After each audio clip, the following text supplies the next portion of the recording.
Hey people, it is Tuesday, June the 27th. The time is 4:35 in the afternoon. It's currently a very dark and rainy 21 degrees Celsius. Feeling much warmer with the humidex, but this rather heavy rain might cool things down a bit now. We had some thunder and lightning also just a little while ago. And I'm in Kensington Market, walking through Bellevue Square Park, which is the main park in the neighborhood.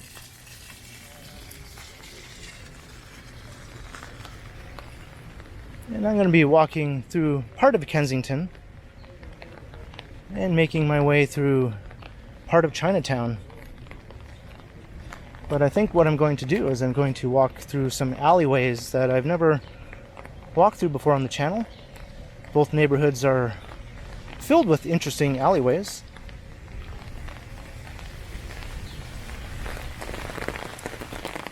I'll find myself on parts of the main streets here and there as I make my way.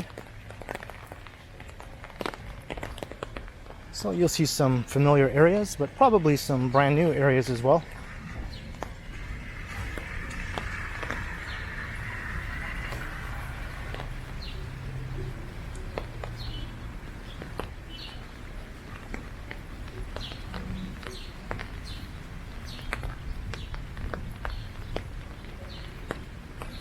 And I believe this is the statue of Al Waxman over here. He's a Canadian actor. He was the star of a popular TV show in the 1970s called The King of Kensington.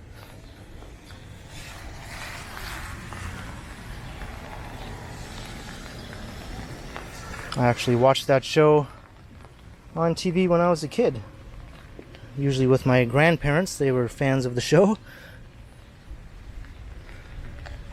But I believe some other well-known Canadian actors made appearances on that show before they became famous, when they were very young and just starting out their acting career. I think Mike Myers comes to mind.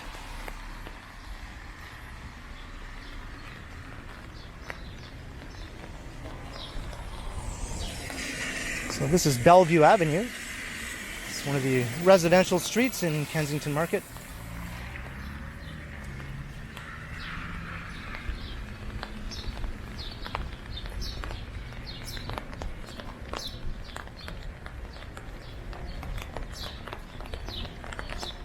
I think we'll go up to Oxford Street. And is the sun trying to come out now?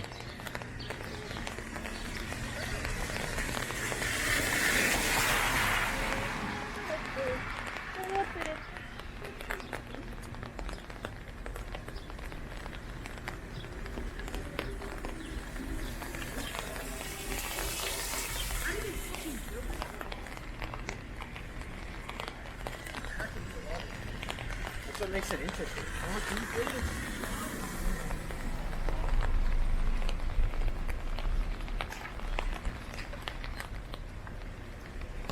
A very Toronto mix of housing styles here.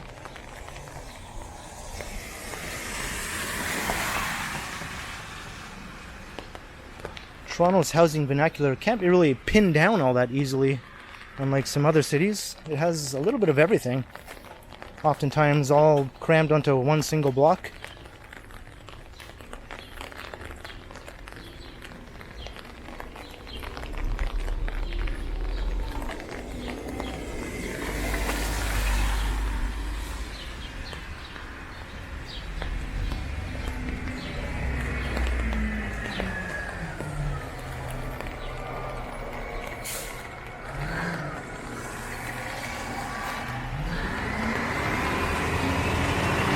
Actually, let's go down Nassau Street.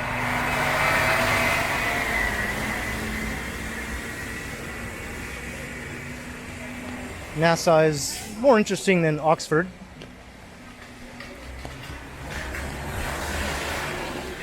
It has a neat mix of retail, restaurants, and residential.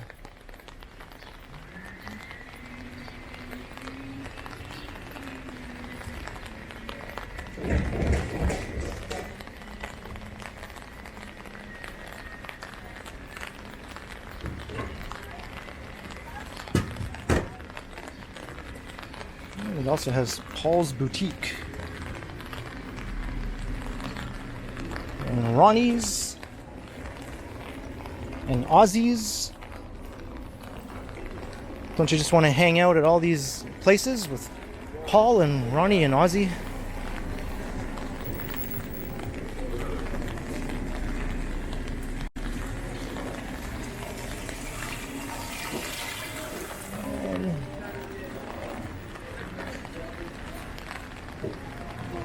And here's Augusta Avenue.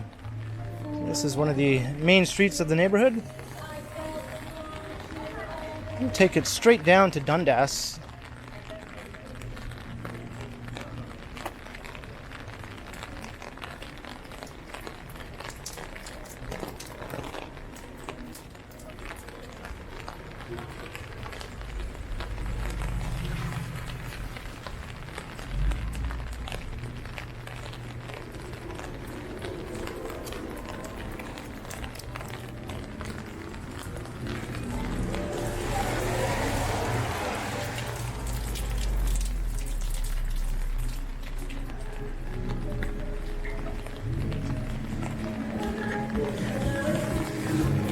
Faith Fetish. I'm not sure exactly if that's the name of the artist. I think it's the name of the artist.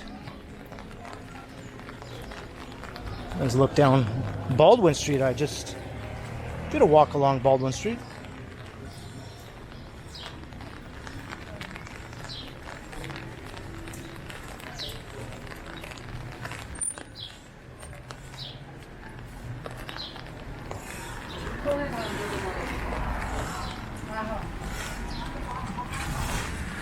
I think that alleyway leads to a parking lot, which I actually just walked by a bit earlier.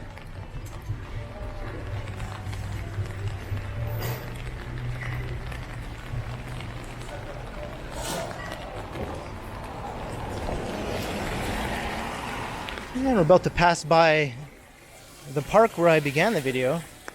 So we did a bit of a loop here, but now we're just going to keep on heading south to Dundas, as I mentioned.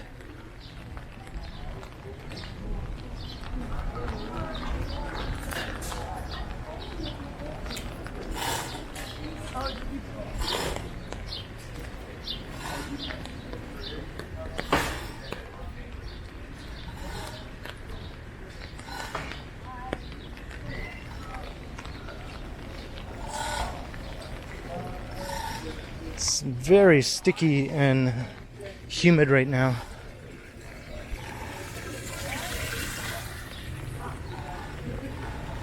This rain doesn't seem to be cooling things down that much.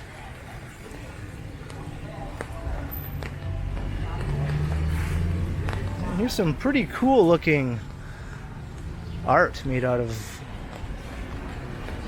old junky looking metal parts and car tires, sort of like dinosaurs.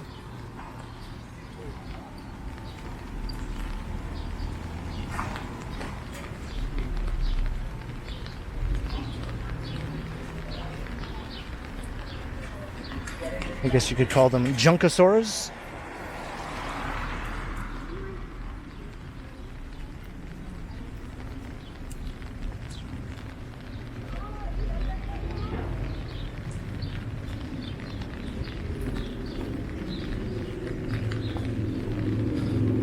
Yeah, someone's a good egg.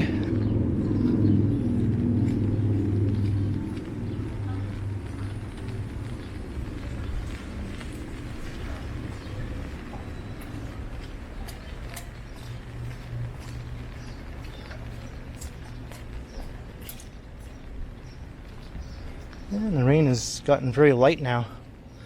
I might be able to close my umbrella at some point.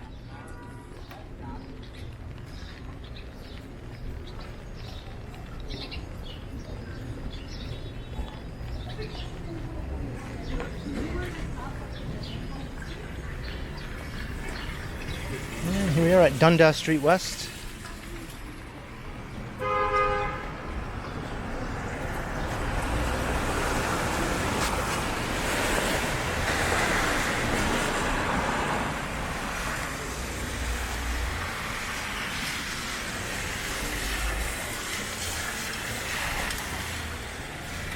redeveloping the old Alexandra Park housing project. And some of the old original buildings still remaining across the street. Got some new modern residential buildings. They're replacing them block by block. Very similar to what has been going on in Regent Park, another large public housing project in the east side of downtown. That one is much further along. This one is still relatively in the beginning stages of the redevelopment process.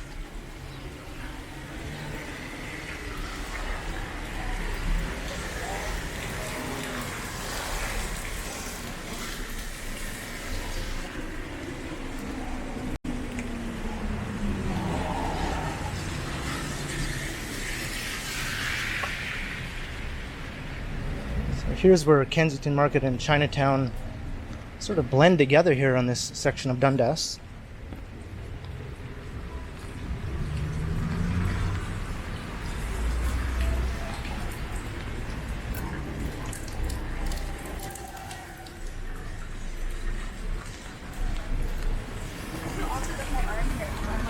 And this is Kensington Avenue, so we're going to head north here.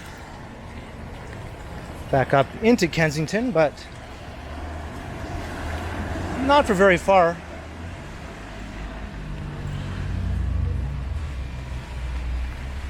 There's an alleyway I intend to explore just a bit further up.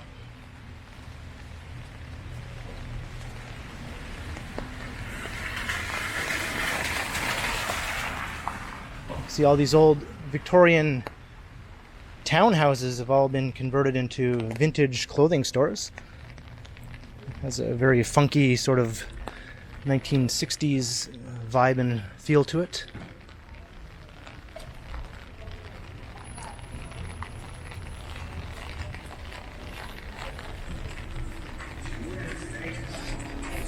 But I think the alleyway is right across from Courage My Love, which is that interesting place across the way with the iconic gold mannequins that are constantly changed around to be making different poses. So here's the alley. So let's head right in here quickly past this copyright music. And I've never walked through this alley before. Actually, it's gravel. It's not even paved.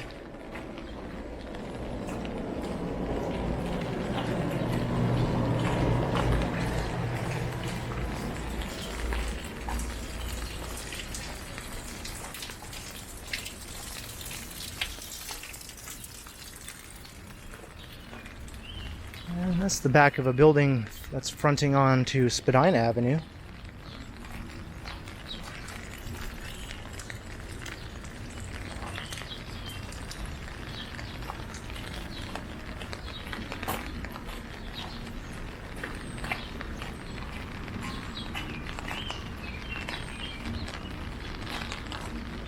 You can see through here a neat little block of row houses that are sort of hidden away, sort of tucked in here behind some buildings.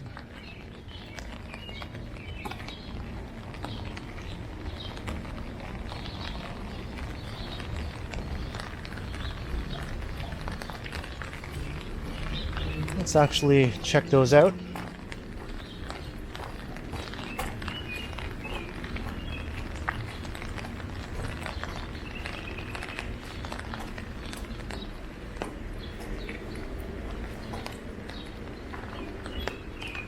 More on this side.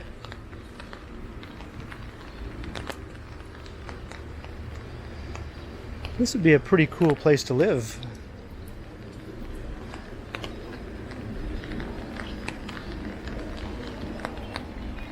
And it leads out directly onto Spadina Avenue.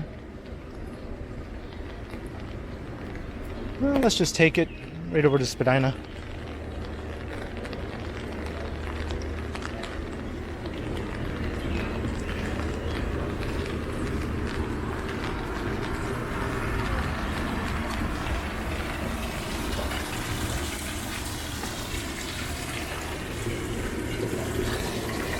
Looks like it's a dead end in that direction. There's a fence.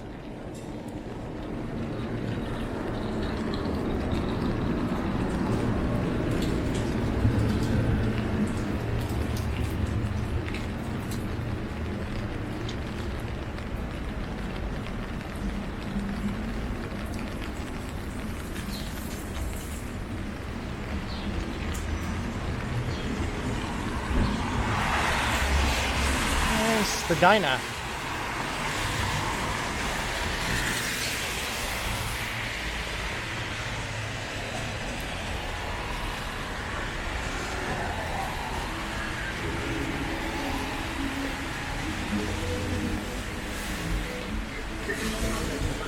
So the next alleyway is on the other side of Spadina, off of Baldwin Street. So we'll make our way over there.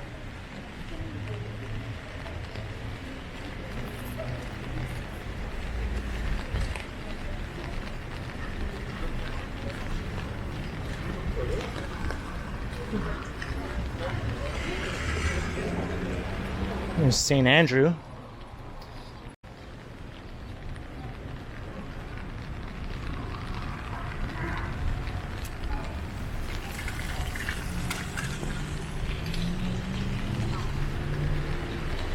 I think a new mid-rise development is going here.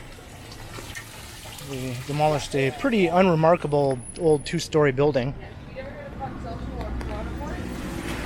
There were some pretty interesting businesses in that building though, so hopefully they'll be able to relocate.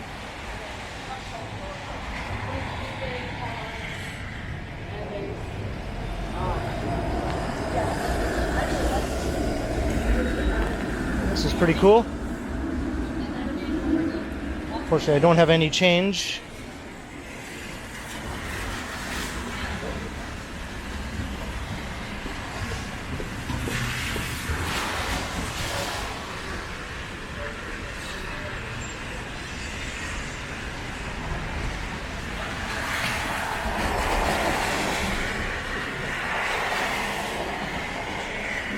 Here is Baldwin. I just did a walk along here, but I did make a mental note to check out this alleyway as I walked past it the next time I was walking along here, and that time is right now.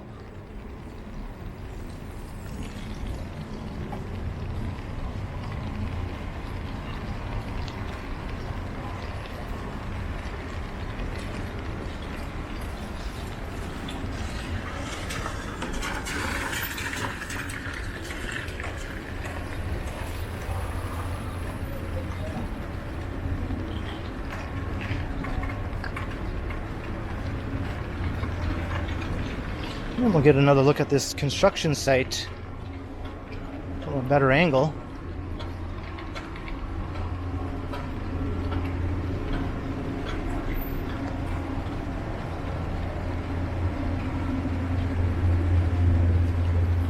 I think it's a good thing they're adding some residential density to select parts of streets like Spadina, which definitely could afford to be a bit more dense here and there. I like the existing retail street wall throughout most of the neighborhood as it is, but here and there some buildings could be replaced with something a bit more tall, offering some places for people to live.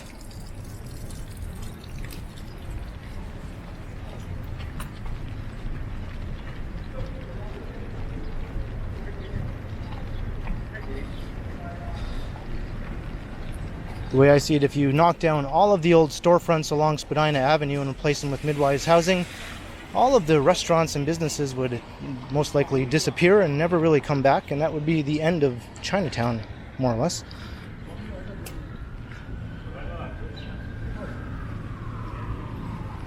And some of these older buildings do have a lot of character, and they often do have apartments on the upper floors. You see many of them are 3 stories tall, or sometimes even 4 or 5 stories.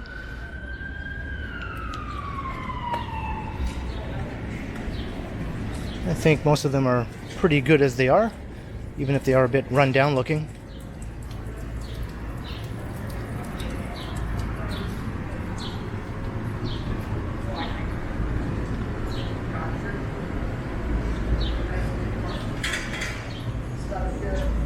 So this will take us out onto Dundas Street, which is the other main street through Chinatown. But since I've walked along that stretch many times, I thought I'd continue the alleyway exploration.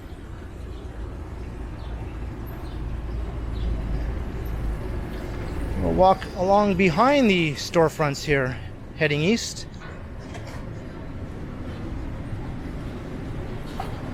Some very gritty scenes here. And kind of smelly, to be honest. Not the most pleasant odors are wafting up through my nostrils.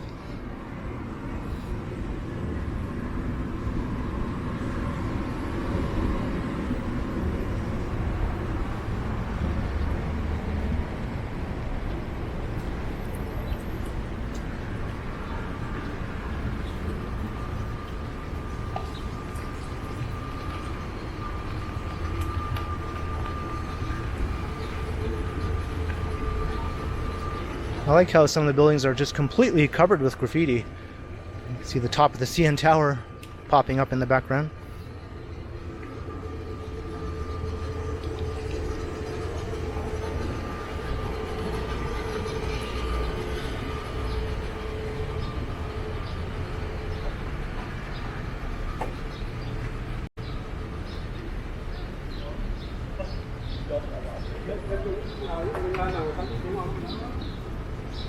And here is Huron Street. This is a street I don't often venture onto.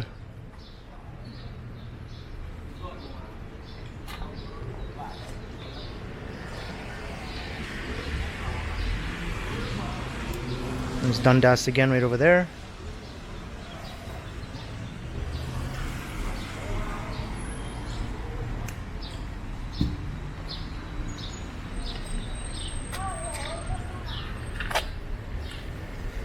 But let's go back to the alley.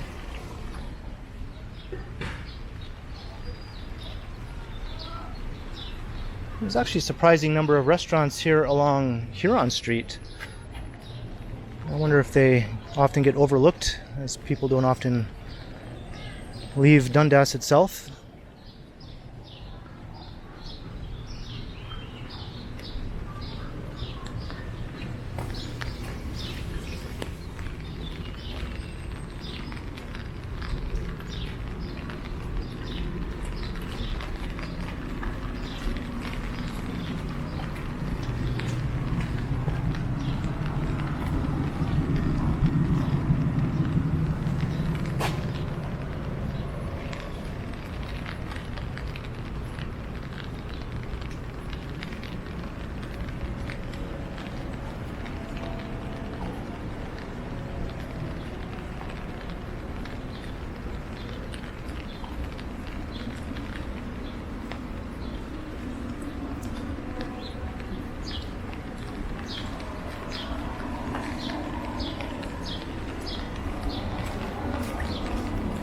And I just stepped in a good-sized puddle without even looking where my feet were going.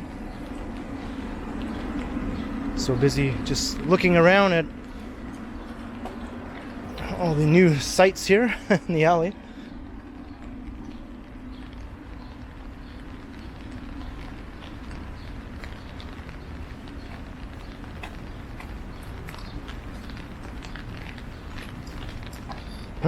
This doesn't look good.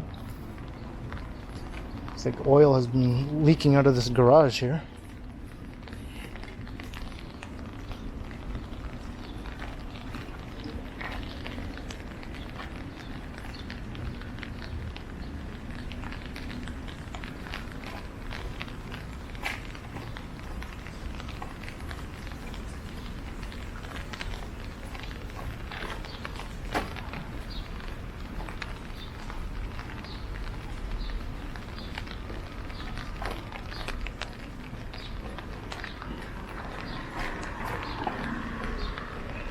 And that's the end of the Chinatown alleyway parallel to Dundas Street. I don't think it has a name. At least I didn't see a name for it.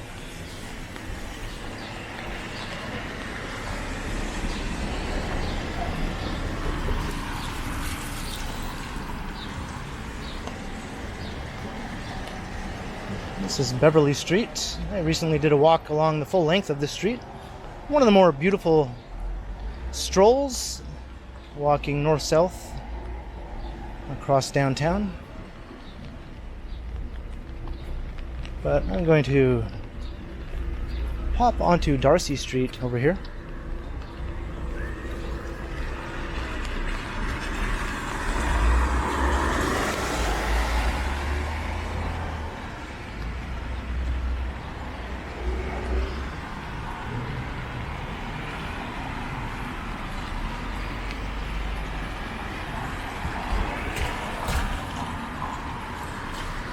Let's see if I can make it across.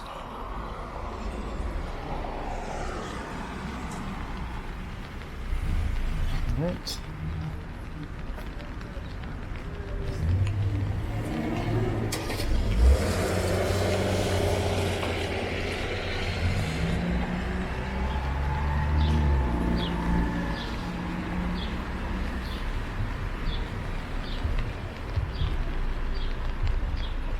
And this is one of those residential side streets that you often hear people complaining about, saying that these type of neighborhoods don't belong in the core of the city.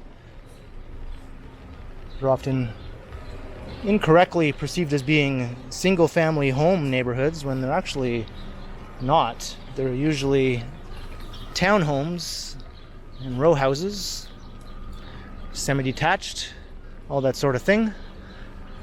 As you can see, you might find the odd fully detached home, such as right here, but often these ones are divided up into multiple units as well.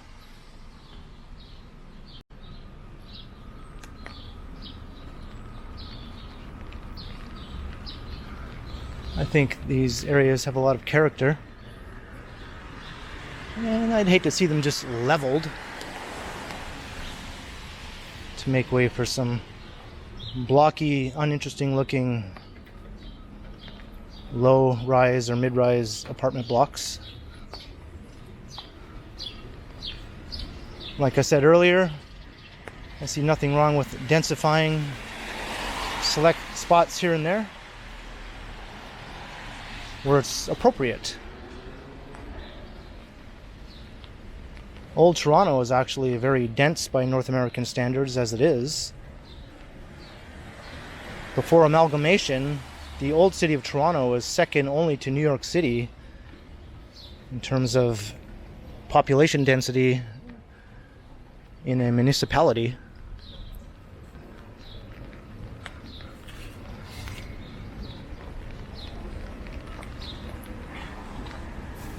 And even post-amalgamation Toronto, all 243 square miles of it, including lots of post-war areas within those boundaries, has over 12,000 people per square mile, which is actually fairly dense also for such a large city.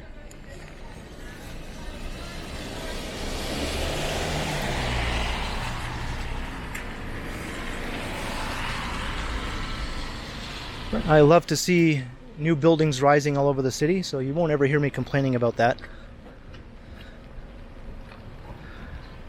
Just don't do it at the expense of some of the history and charm of the old neighborhoods surrounding the core.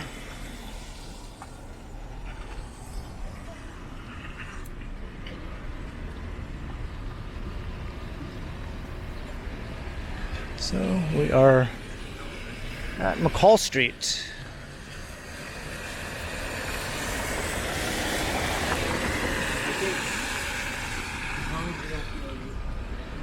Like things like this, a parking lot, I see no reason why this should exist here. This should be redeveloped with a sizable residential building. Even a high-rise is perfectly fine in my opinion.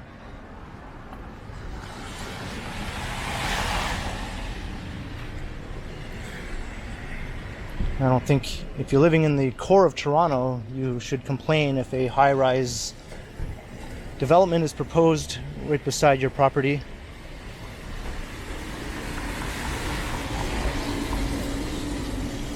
There's actually one going across the street right here. Artistry condos.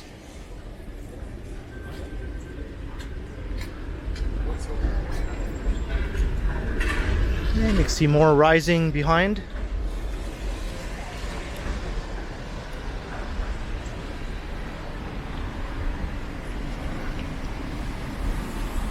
But I'm going to start to wrap up the video here as we approach Dundas and McCall. And the rain is almost fully stopped now, so I guess I can close my umbrella. But I hope you enjoyed the walk. Starting in Kensington Market, where we kind of weaved through some of the streets and alleyways and then made our way through some Chinatown alleyways that I'd never walked down before. So leave a comment down below if you enjoyed, and be sure to like, share, and subscribe to the channel if you haven't already. And also make sure you hit the notification bell, that way you won't miss any of my videos. If you'd like to support the channel, there are links in the description where you can do so via PayPal, as well as via my merch store. And there's also a super thanks button right down below if you'd like to support the channel that way. And you can find me on Instagram also under K Continuum, as we look at the couch monster, as it's called. A giant elephant made of old upholstery and cushions. And some old easy boy chairs, from what I can tell, which make up the ears. Very interesting. So anyway, be sure to keep checking back, because as always, I will continue.